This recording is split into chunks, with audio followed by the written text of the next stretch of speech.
Chicken কষা রান্নাটা খুবই সহজ, সবাই জানে মোটামুটি। কিন্তু আমি আজকে যেভাবে রান্নাটা করে দেখাবো সেভাবে একবার বানিয়ে দেখবেন। এখন চিকেনটা আমি ম্যারিনেট করে নেব। ম্যারিনেটের জন্য প্রথমে আমি দিয়ে দিচ্ছি লেবুর রস, তারপর দিয়ে দিচ্ছি কুচিয়ে রাখা পেঁয়াজ। সবটাই দিয়ে দেবো, আর মশলা কষানোর সময় পেঁয়াজ দেবো না। এখানে এবার দিয়ে দিলাম পরিমাণ মতো লবণ। এইবার দিয়ে দিচ্ছি পরিমাণ মতো হলুদ গুঁড়ো। এইবার আমি দিয়ে দিচ্ছি 2 চামচ লঙ্কা গুঁড়ো। আপনারা যেমন ঝাল খাবেন তেমন দেবেন। হাফ চামচ জিরে গুঁড়ো দিয়ে দিলাম, আর দিলাম 1 চামচ ধনে গুঁড়ো। এবার সর্ষের তেল দিয়ে এটাকে ভালো করে মেখে 1 ঘন্টার জন্য ঢাকা দিয়ে রেখে দেবেন।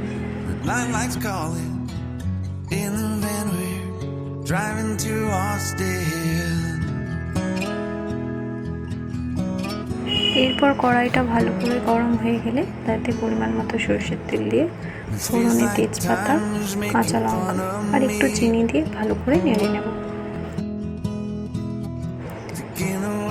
এরপর কুচিয়ে রাখা টমেটোগুলো দিয়ে ভালো করে নেড়ে নেব। এরপর 1 চিমটে হলুদ গুঁড়ো দিয়ে ভালো করে নেড়ে এরপর বেটে রাখা আদা রসুনটা দিয়ে দেব। ভালো করে ভেজে নেব। হলুদটা দেওয়ার কারণ হচ্ছে আদা রসুন দিলে ছেটাবে না। এরপর আমি এখানে স্বাদ অনুযায়ী লবণ দিয়েছি। আগে চিকেনে লবণ দেওয়া আছে, যদিও আপনাদের স্বাদ অনুযায়ী আপনারা দিয়ে দেবেন। আর আমি 1 চামচ হলুদ দিয়েছি, হলুদটা আপনারা দিতেও পারেন না দিতেও পারেন। দিয়েছি 1 চামচ লঙ্কা গুঁড়ো। এটাকে ভালো করে মিশিয়ে নেব। এখানে জল দিয়ে এটাকে ভালো করে কষিয়ে নেব। মশলাটা ভালো করে কষানো হলে তাহলে মাংসের টেস্টটা ভালো লাগবে। এরপর ম্যারিনেট করে রাখা চিকেনটাকে আমি ভালো করে কষিয়ে নেব।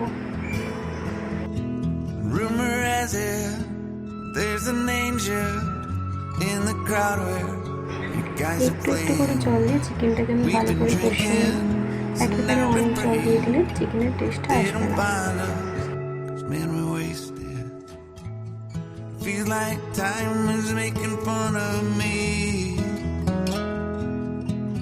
চিকেনটা আমার হাফ সেদ্ধের মতো হয়ে গেছে। গরম মশলাগুলো দিয়ে এটাকে ভালো করে কষিয়ে নেব আবার।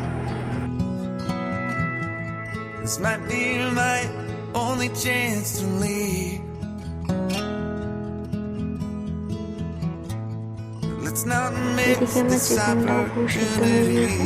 দেখুন কত সুন্দর লেগেছে। আমার চিকেন কষাটা কমপ্লিট। আপনারাও এইভাবে বাড়িতে বানিয়ে দেখবেন। ভিডিওটা ভালো লাগলে পাশে থাকবেন।